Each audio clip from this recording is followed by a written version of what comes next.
আজ গ্রুপ ট্যুরের প্রথম দিন সকাল 6টা বাজে। এরপরেই আমরা জার্নিটা শুরু করব। এবারে আমাদের গ্রুপে টোটাল সদস্য সংখ্যা 40।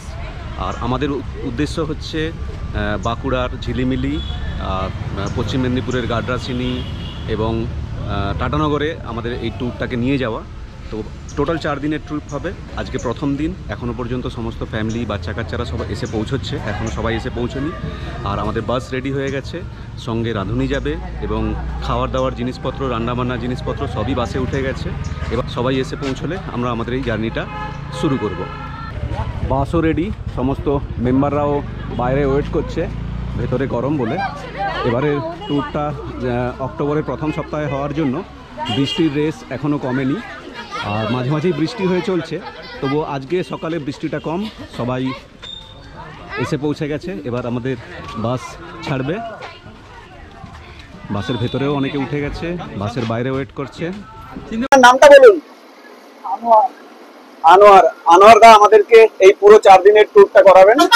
আর বাস অলরেডি ছেড়ে দিয়েছে, আমরা হলদিয়ার মঞ্জুশ্রী ক্রস করছি। প্রথম দিনেই প্রায় 250 কিলোমিটার মতো জার্নি আছে। আর পেট্রোল পাম্পে পেট্রোলটা ভরিয়ে নিতে হবে একসঙ্গে, কেননা প্রথম দিন আর কোথাও পেট্রোল পাম্প যদিও ওয়েস্ট বেঙ্গলে সব জায়গাতেই পেয়ে যাব, কিন্তু পেট্রোল ভরিয়েই জার্নি শুরু করাটা বেস্ট হয়। বাস জার্নি প্রায় 8 ঘন্টা কমপ্লিট। আবার নতুন 3 জন মেম্বার অ্যাড হচ্ছে।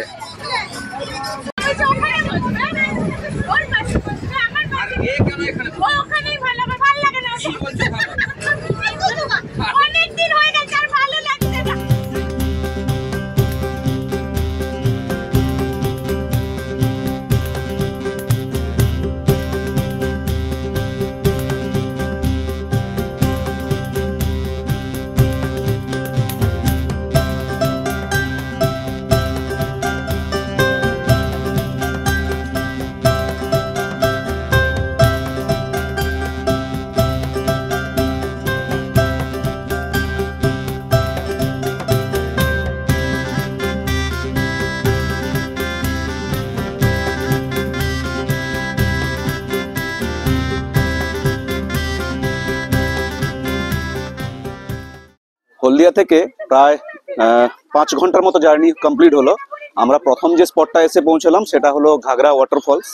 আর এখানে বেশ প্রশস্ত অনেকটা জায়গা রয়েছে, রান্নাবান্নার জিনিসপত্র এখানে নামিয়ে দেওয়া হয়েছে, এখানে রান্নাবান্না চলতে থাকবে। আমরা বেরিয়ে যাব গাড্রাসিনি হিলের উদ্দেশ্যে। ওখানে আমাদের ট্রেকিং আছে, ট্রেকিং কমপ্লিট করে ওখানে সবাই এক্সজস্ট হয়ে যাবে। তারপর এসে ঘাগরা ওয়াটারফলসে স্নান করবে সবাই। আর তারপরে আমাদের দুপুরের লাঞ্চ হবে। এখন বাজে মাত্র দুপুর 12টা। আর আমরা গাড্রাসিনি ফলস থেকে ফিরে আসতে আসতে প্রায় 2 ঘন্টা লেগে যাবে। সঙ্গে থাকুন।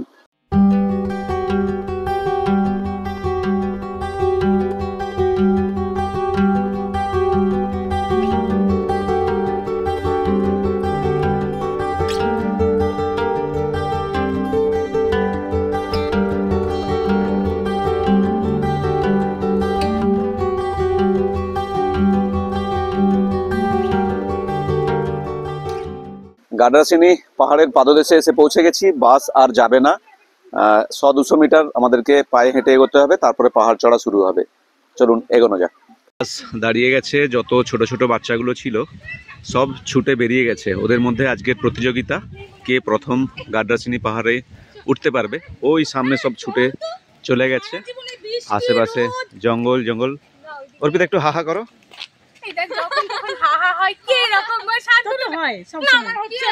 একবার একবার একবার হবে না, ক্যামেরা অন আছে কিন্তু।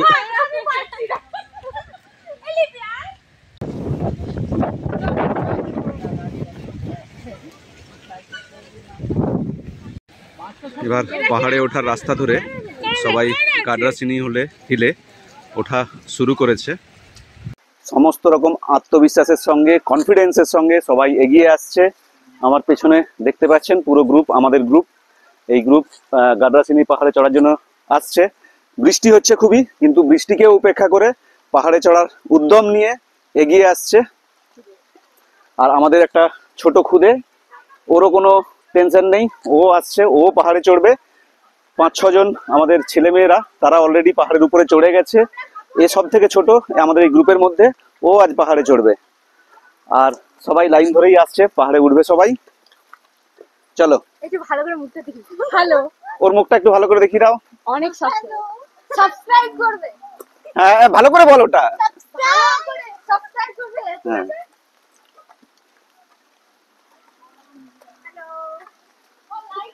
দরকার হলে গাছের ডাল ভেঙে নাও, পাহাড়ে চড়তে লাগবে গাছের ডাল।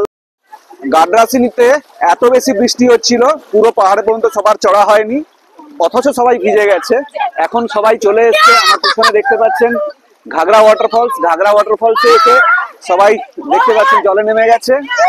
আর বাচ্চাদের আনন্দের শেষ নেই, জল পেলে সবার মোটামুটি আনন্দই হয়।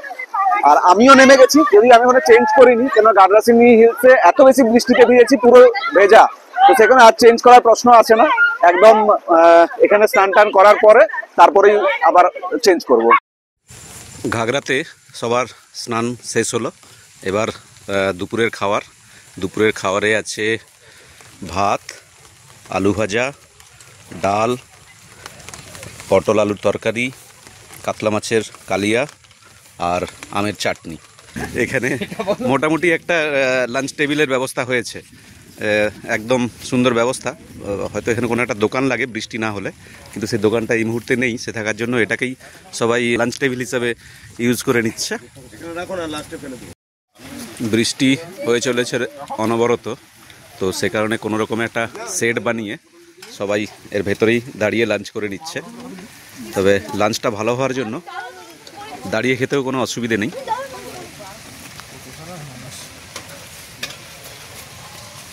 আর এখানকার যে অ্যাম্বিয়েন্স সত্যি দারুণ, একটা ফ্ল্যাট প্ল্যাটিউ টাইপ, চারপাশে শাল গাছের জঙ্গল, এই মাঠটাকে ঘিরে আছে, পুরো সবুজ ঘাসের মাঠ।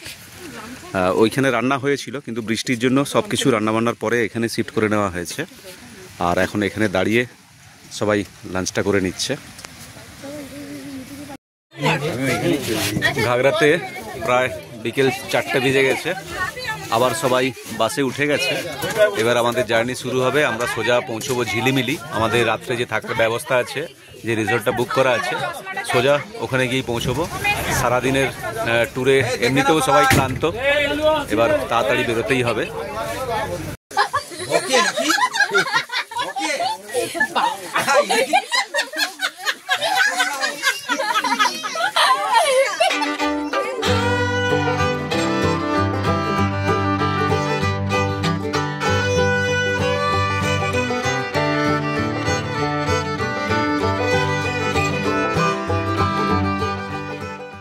সন্ধে প্রায় 6টা বাজে, আমরা ঝিলিমিলিতে অরণ্যবিতান আমাদের যে গেস্ট হাউস বুকিং ছিল, রিসর্ট বুকিং ছিল, এসে পৌঁছলাম।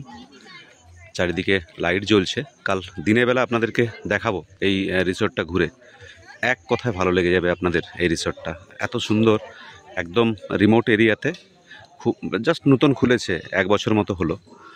আর সমস্ত সুযোগ সুবিধা তো আছেই, তার সঙ্গে সঙ্গে যে লোকেশানটা, এত মায়াবী লোকেশান বা এত নিরিবিলি লোকেশান, ভালো লেগে যাবে আপনাদের। আমি পুরো ঘুরে দেখাবো। ইনফ্যাক্ট আমি ভাবছি যে এই রিসর্টটার উপরে একটা ভিডিও বানাবো। অরণ্যবিতানে চলছে রাতের ডিনারের প্রস্তুতি। এখানে রান্নাবান্না করে দেওয়ার সুযোগ করে দিয়েছেন অরণ্যবিতানের লোকেরা। তো আমাদের যেহেতু সঙ্গে রান্নাবান্নার ব্যবস্থা সবই আছে, তো সেই কারণে এনারা এখানেই, এটা সেই রিসেপশানে রান্নাবান্নার কাজ চলছে, বাকিরা যে যার মতো আড্ডা মারছে, এদিক ওদিক ঘুরে বেড়াচ্ছে। আমাদের রান্না কমপ্লিট হওয়ার পর সবাই খেতে বসে গেছে। আজকে রাতের মেনু ফ্রায়েড রাইস আর চিকেনটা লোকালি অ্যারেঞ্জ করা হয়েছিল, লোকাল মার্কেট থেকে নিয়ে আসা হয়েছিল চিকেনটা, ওটা আমরা নিয়ে আসিনি সঙ্গে। ফ্রায়েড রাইস আর চিলি চিকেন, মোটামুটি সবাই খেতে বসে গেছে। আজকের ব্লগ এখানেই শেষ করব, কাল সকালে আবার দেখা হবে আপনাদের সঙ্গে। শুভরাত্রি।